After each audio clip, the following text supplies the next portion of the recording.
had known what I was sending my son into that fateful April day, I would have never sent him. And to make matters worse, the government has now covered this up. So much that I don't know what the truth is, and more importantly, who my son is and what he did for the United States of America.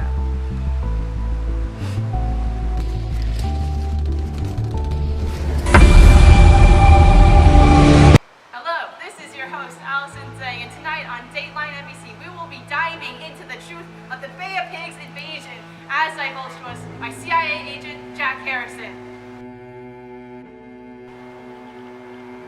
To understand the story of how CIA staff officer Jack Harrison ended up in Cuba on April 17, you need to know a little about his background. After graduating from Harvard in 1942, Harrison went on to law school, eventually earning his JD from Yale Law School. It was then, his mother says, that he was approached by Colonel Stanley W. Beerley to help the Bay of Pigs invasion by recruiting Cuban exiles. It was then, however, that Harrison would enter a web of lies, shrouded in secrecy, that have been silenced until now. However, before that, we will cover the version that you, yourself, were taught in grade school, as summarized by the esteemed professor of history at Dartmouth, Isabel Petropoulos. After Castro took over Cuba from Batista, the American-backed president, the U.S. State Department, and the Central Intelligence Agency were looking to take him out.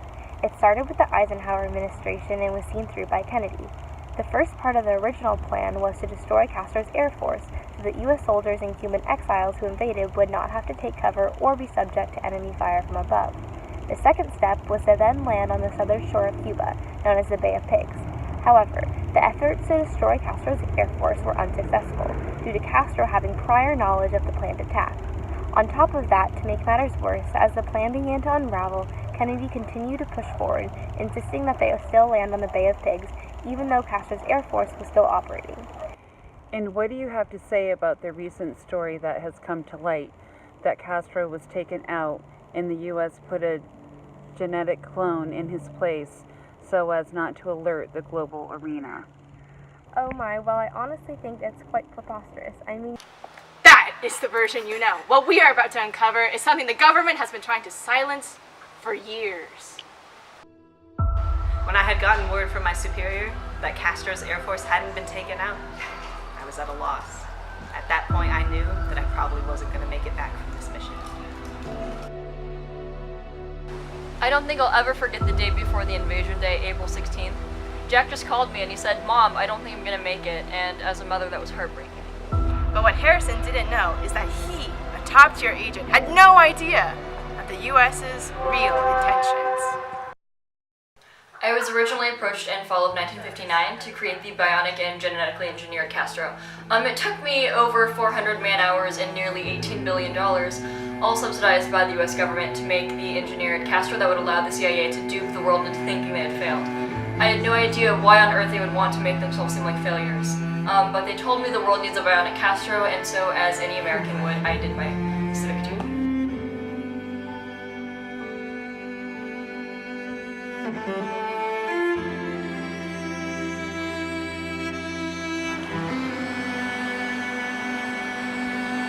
And there we have it. The U.S. government, for so long, has maintained that they failed to eliminate Castro, has just been exposed by the chief scientist who constructed the bionic Castro. But for Harrison, who was about to land on the fabricated site, he had no idea of what he was about to see. Making it through the Cuban waters was one of the toughest physical challenges of my entire life.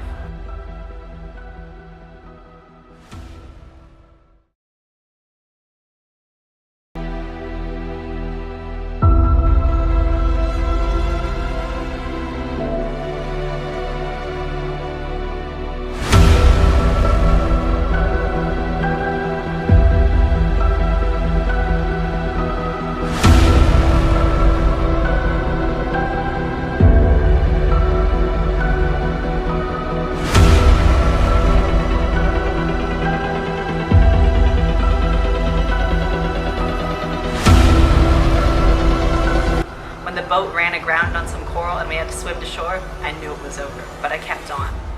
All I remember is when my ship landed, and I thought, now is when I go to war. But when I landed on the beach, I was not prepared for what I would really be faced with. What the is that, Castro?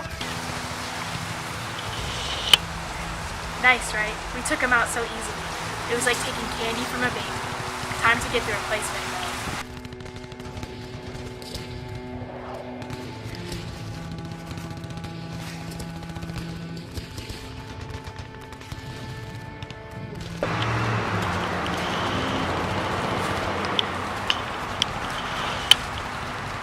This bionic Castro will allow us to perpetuate the Cold War while not actually putting America at risk.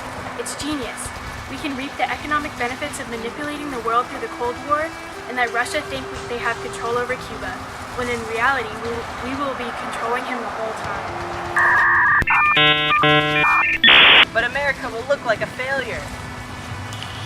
Not a problem. This is expected to bring in an additional $42 billion into the U.S. annually, and most of it to the 1%. It's amazing.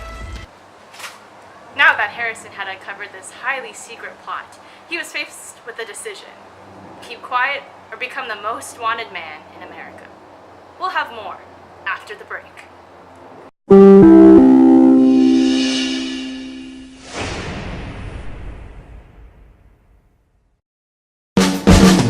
real bros of the Kennedy administration.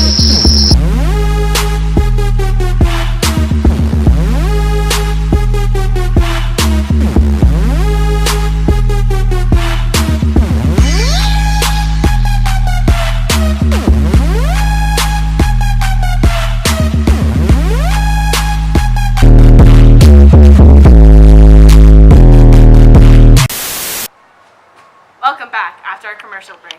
While filming this episode of Dateline NBC, Harrison unfortunately suffered a heart attack after going out for milkshakes with his grandchildren at a diner in North Carolina. We may never know the outcome of this story, since the U.S. government vehemently denies everything he says.